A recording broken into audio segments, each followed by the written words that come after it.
Una nueva controversia entre la campaña de Johannes Kaiser, el candidato presidencial por el Partido Nacional Libertario, y Franco Parisi, candidato presidencial por el Partido de la Gente. Eso es lo que se ha visto como consecuencia de una entrevista que se dio hace tan solo unas pocas horas y justo antes de la primera vuelta de el principal asesor económico de Kaiser, y que muchos asumen, yo creo con justa razón, que sería el ministro de Hacienda en caso de que Kaiser ganara la presidencia, Víctor Espinosa, que lanzó una serie de críticas con respecto a la situación actual del país, pero dentro de eso también lanzó sus buenos dardos en contra de Parisi, y que muestra que estas diferencias que se están dando no son solo por la, podríamos decir, rechazo, quiebre, molestia que hay entre el mismo Kaiser y Parisi, que no se llevan para nada bien a nivel personal e incluso se tienen con demandas, cosa que vamos a ver un poco más adelante, sino también que hay un tema, podríamos decir, más bien de propuesta y que le sacan bastante en cara a Parisi, especialmente el caso de Víctor Espinosa, el pasado de Parisi y las propuestas que él apoyó en su momento en candidaturas como la que tuvo a nivel presidencial en el año 2013.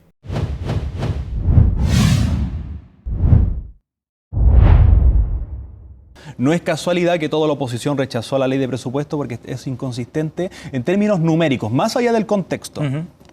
O sea, usted dice que el punto de partida de la discusión está errado. Que no cuadran los números. No cuadran los números. De hecho, Mario Marcel, antes de escapar como una rata de un barco que se hundía, dijo que este año el déficit fiscal iba a ser un 1,1.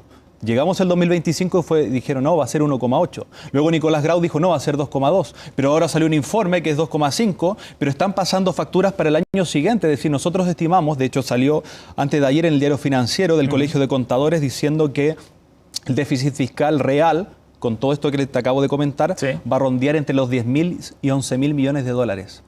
10.000 a 11.000 millones de dólares. Estamos hablando de cerca de 3%, un poco más. Efectivamente. Entonces, una vez más, este gobierno que tiene problemas con el Excel, está mintiendo. ¿Cómo calificaría entonces el presupuesto del próximo año en términos...? Un desastre. Si una ley de presupuesto viene con déficit fiscal y viene con un 20% del presupuesto financiado con deuda, es inmoral, porque la cuenta se la pasas a todos los chilenos. Ahora, porque cuando el gobierno se endeuda más, lo que hace es subirte los impuestos a ti.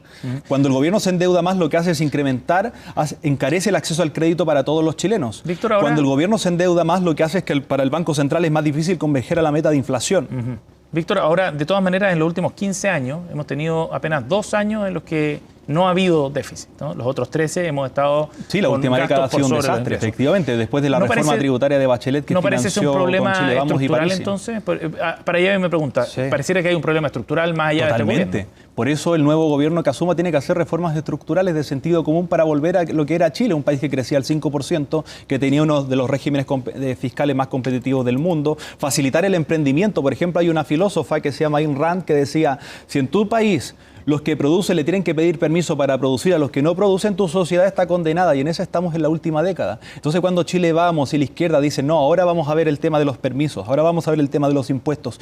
Ellos te subieron los impuestos en la última década. Ellos crearon toda la permisología y ahora dicen que van a hacer exactamente lo contrario. Franco Parisi en el año 2013 apoyó la eliminación del FUT del 0% a la reinversión. Apoyaba subir los impuestos a las empresas de 17 a 26. ¿Y qué generó esa reforma?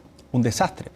Un desastre, recaudaste menos lo que ha pasado en la última década, que los gobiernos hacen reformas tributarias sobreestimando sus ingresos y en función de esos ingresos sobreestimados gastan, pero en la realidad recaudan menos y esa diferencia la financian con deuda, déficit fiscal. Esa es la última década de Chile. Son unas duras palabras del principal asesor de Kaiser. Se sabe en realidad que en el sector de Kaiser, especialmente podríamos decir en su comando director, ¿no? Piensan de manera similar. El mismo Kaiser tiene una muy mala relación con Parisi. No olvidemos que en el pasado ellos están lanzando ataques mutuamente y Kaiser tiene en este mismo momento, ahora en desarrollo, una demanda en contra de Parisi por injurias y calumnias. Todo esto por tratarlo de que era corrupto, de que era limitado intelectualmente y de que está haciendo con actos más bien corruptos al no donar su sueldo, cosa que hizo después, pero cuando Parisi da esas declaraciones como congresista mientras era candidato presidencial, y que eso llevó eventualmente esas palabras a la demanda de Kaiser.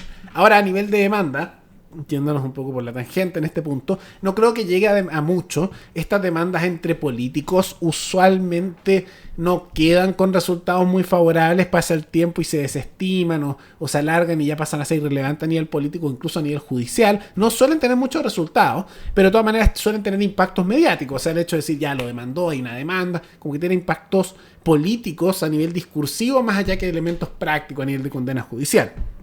De todas maneras, este conflicto, esta pelea es simplemente el episodio más reciente dentro de toda esta problemática constante que estamos viendo entre la campaña de Parisi con la campaña de Kaiser. Ahora, ¿por qué eso es importante, más allá de las críticas? Porque esto puede tener un efecto más bien a segunda vuelta. Si llega a pasar Kaiser, que es una posibilidad real, porque muchas encuestas lo colocan así, pisando el talón a Kast, así muy peleado. Si llega a pasar Kaiser a segunda vuelta, que vamos a ver mañana, o sea, no queda nada para la elección, el factor de los votantes de Parisi va a ser importante, porque lo que sabemos es que el comando de Jara está cortejando constantemente al votante de Parisi. Y es muy importante que estemos atentos el día de mañana a ver cuánto saca Parisi y cuánto justamente es esa representación de votos, porque si hay tanto conflicto, incluso hasta unos días antes de la elección, y peleas entre el sector de Kaiser con el sector de Parisi, no tanto a veces entre sus votantes que sí se enfrentan, pero especialmente entre sus, podríamos decir, sus campos de campaña y sus distintas figuras, es muy probable que no se den ningún tipo de apoyo mutuo. Y en consecuencia, lo que puede pasar es que después Parisi, por rechazo hacia Kaiser, o los de Parisi por molestia con los de Kaiser, con enfrentamientos que están ahí a nivel constante, eventualmente terminen mirándose más hacia un sector que lo está cortejando a nivel político, que es el sector de Jara. Y no sería raro que algo así pudiera pasar. En la elección pasada, en la que perdió Kast presidencial en segunda vuelta con Boric, además de que Kast tuvo muy mala campaña en segunda vuelta, se pegó su viaje a Estados Unidos, perdió tiempo de campaña en eso, se manejó mal los debates, hubo muchos factores. Pero algo que sí influyó, por supuesto, también, es que a pesar de que Parisi dio su apoyo oficial a Kast, porque los militantes del PDG, el Partido de la Gente, sí hicieron apoyarlo a él por sobre a Boric, gran parte del electorado de Parisi decidió, en el norte de Chile, donde se concentra el bloque de Parisi importante, después terminó votando más hacia la izquierda. Entonces, claramente un traspaso de votantes de Parisi hacia Boric, aunque él haya dicho lo contrario. Y algo que podría ocurrir algo similar, especialmente si pasa Kaiser y con este conflicto a nivel personal que ellos tienen muy fuerte y peleas constantes, incluso a nivel de los asesores que atacan a Parisi. Esto también podría eventualmente repetirse y hay que estar muy atento con eso en caso de que pasara Kaiser a segunda vuelta. Y eventualmente parte de esos votos de Parisi podrían traspasarse a Jara y hay que estar muy atento con esa posibilidad porque es real.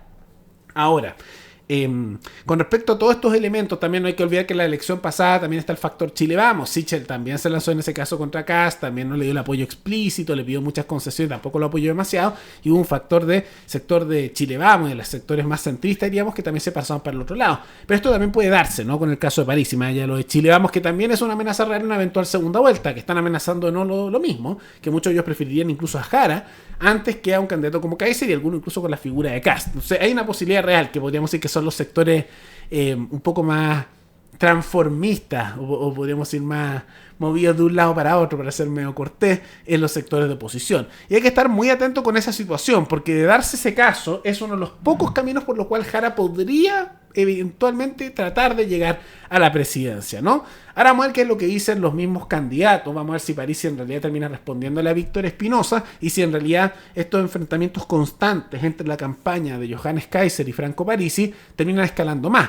Vamos a ver si es que esto se queda de lado o si después del día de mañana, que es la primera vuelta de la votación, estas molestias continúan y terminan simplemente decidiendo apoyar la candidatura de Jara o eventualmente dando un paso atrás y diciendo que van a ir por el nulo. No lo sé, pero solo el tiempo lo dirá. De todas maneras hay que estar muy atento, también tomando en cuenta la influencia que Pamela Giles ahora tiene sobre Parisi y el Partido de la Gente. Pamela Giles viene desde la izquierda y yo diría que en muchos casos también habla muy bien de Jara, incluso dice que ella podría ganar en segunda vuelta si no pasa Parisi.